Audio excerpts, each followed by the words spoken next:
તો વાત કરીએ આપણે જામનગરની, તો જોડિયા પંથકમાં ખનીજ વિભાગની આકસ્મિક તપાસમાં ખનીજ ચોરી ઝડપાઈ છે.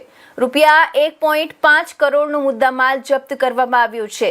જામનગર જિલ્લાના જોડિયા પંથકમાં ભૂસ્તર વિજ્ઞાન અને ખનીજ વિભાગ દ્વારા હાથ ધરવામાં આવેલી આકસ્મિક તપાસ દરમિયાન ખનીજ ચોરીનો મોટો પર્દાફાશ થયો છે. તપાસ દરમિયાન વિભાગની ટીમે અંદાજે 1.5 કરોડના મુદ્દામાલ સાથે કુલ 8 ગેરકાયદેસર વાહનો જપ્ત કર્યા હોવાનું જાણવા મળ્યું છે. ખનીજના ગેરકાયદે પરિવહન અને ખનન સામે વિભાગે કડક કાર્યવાહી હાથ ધરી છે.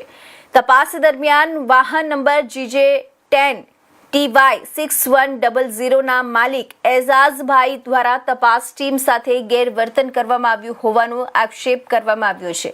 વિભાગના જણાવ્યા મુજબ તપાસ દરમિયાન એઝાઝભાઈ અધિકારીઓ સાથે ઉગ્ર બોલાચાલી કરી હતી, તેમજ સરકારી ફરજ બજાવી રહેલા કર્મચારીઓ સાથે મારામારી કરી હતી અને કામગીરીમાં અવરોધ ઊભો કર્યો હતો.